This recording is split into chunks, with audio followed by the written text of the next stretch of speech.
Now today we will do the solved example from your textbook. So the example is, an athlete is running on a circular track.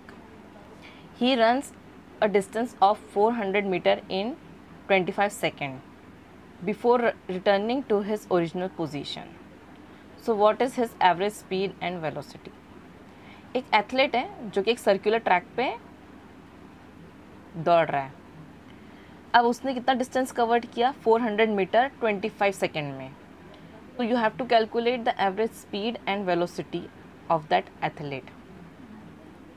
So what we will do, we will first write what is given. क्या दिया है हमें question में, हम पहले वो लिख लेंगे. तो मैंने गिवन लिख दिया है. गिवन क्या है? टोटल डिस्टेंस ट्रैवल्ड जो कि है 400 meter and total displacement will be 0 क्योंकि वो सर्कुलर पाथ पे, सर्कुलर ट्रैक पर दौड़ रहा है.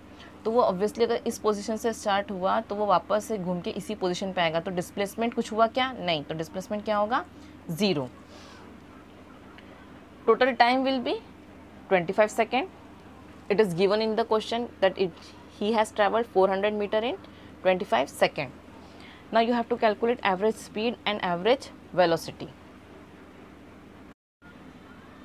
So average speed is equals to total distance covered upon total time. Total distance covered कितना है? 400 मीटर अपॉन टाइम कितना ट्रैवल लिया? 25 सेकेंड. जब हम इसे डिवाइड करेंगे तो आंसर क्या आएगा? 16 मीटर पर सेकेंड. सो 16 मीटर पर सेकेंड उसकी क्या है? Average speed. अब हम कैलकुलेट करेंगे उसकी average velocity. So average velocity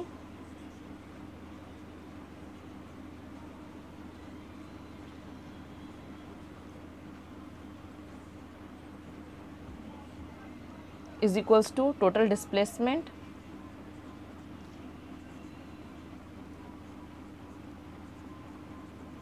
upon total time.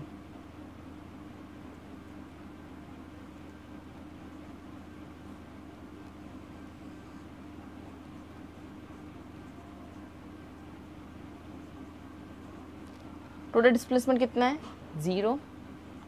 Time कितना है? 25. तो क्या हो जाएगा? 0 मीटर पर सेकेंड. ये हो गई उसकी एवरेज वेलोसिटी. तो आया समझ में कैसे हम एवरेज स्पीड और एवरेज वेलोसिटी कैलकुलेट करेंगे? जबकि वो सर्कुलर ट्रैक में कर रहा था, हम इसमें भी 2πr का फॉर्मूला नहीं लगाएंगे क्योंकि उसने पूरा ट्रैक कंप्लीट नहीं किया है और हमें रेडियस भी नहीं दिया है. तो हमें जो दिया होता है उस हिसाब से हमें कैलकुलेट करना होता है. तो हमें दिया हुआ है डिस्टेंस ट्रैवल्ड और टाइम. तो हमने उस हिसाब से हमने उसकी एवरेज स्पीड निकाल ली, उसकी एवरेज वेलोसिटी निकाल ली.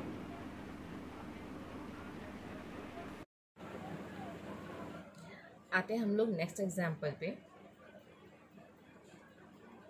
An aeroplane taxis on the runway for 30 seconds with an acceleration of 3.2 meter per second square before taking off.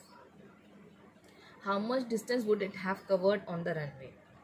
एक एरोप्लेन है जिसने टेक ऑफ के पहले वो रनवे पे 30 सेकेंड के लिए चला, जिसका एक्सेलरेशन था उस वक्त 3.2 मीटर पर सेकेंड स्क्वायर. आपको बताना है कि उसने कितना डिस्टेंस ट्रैवल किया होगा उस रनवे पे. जब एरोप्लेन रुका हुआ था तो मतलब उसकी इनिशियल वेलोसिटी क्या होगी? 0 क्योंकि उसने टेक ऑफ नहीं लिया था, तब वो रेस्ट पोजीशन पे था. तो उसकी वेलोसिटी क्या होगी? 0. तो हम लोग लिख लेते हैं पहले given. What is given? Acceleration is equals to 3.2 metre पर second square. Time 30 second. It's initial velocity is 0 क्योंकि वो टेक ऑफ के पहले कौन सी पोजीशन पे था? रेस्ट पे. You have to calculate the distance covered. So we will apply here the formula S is equals to ut plus half at square. क्योंकि हमको स्पीड कैलकुलेट करनी है। स्पीड का फॉर्मूला है ut plus half AT square. अब हम speed का formula distance upon time नहीं लेंगे, क्योंकि अभी हमें क्या दिया हुआ है, डिस्टेंस नहीं पता, हमें दिया हुआ है सिर्फ टाइम और एक्सीलरेशन। तो हम फॉर्मूला कौन सा यूज़ करेंगे, s is equals to ut plus half AT square. अब वैल्यू पुट कर देते हैं। u की वैल्यू क्या है 0, टाइम है 30 प्लस हाफ, एक्सीलरेशन है 3.2, 30 का स्क्वायर। ठीक है, u की वैल्यू 0, t 30, हाफ, a की वैल्यू 3.2, t की वैल्यू 30 एंड स्क्वायर है तो स्क्वायर।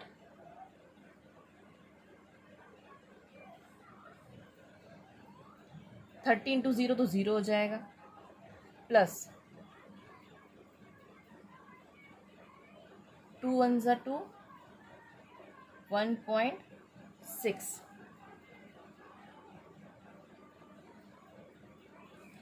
सो 1.6 इंटू 30 का स्क्वायर 900। जब आप इसको मल्टीप्लाई करोगे तो आपको क्या आंसर मिलेगा, 16 9 ज़ा 144 और 2 0 लगा हो गया कि यहाँ 2 0 है, एक के बाद पॉइंट है तो यहाँ पॉइंट दे देंगे, तो ये हो जाएगा 1440 मीटर। तो आंसर आपका आ जाएगा कि कितना डिस्टेंस कवर्ड किया उस एरोप्लेन ने टेक ऑफ के पहले, 1440 मीटर डिस्टेंस। तो हम ऐसे सॉल्व करेंगे हमारे न्यूमेरिकल्स। आपको जो गिवन रहेगा उस बेसिस पे आपको फॉर्मूला पुट करना है और आपको वैल्यू निकालनी है। यहाँ पे हमें दिया हुआ था एक्सेलरेशन और टाइम, तो हमने s इज इक्वल्स टू, और हमें निकालना था स्पीड, तो हमने कौन सा फॉर्मूला लगाया, s is equals to ut plus half AT square.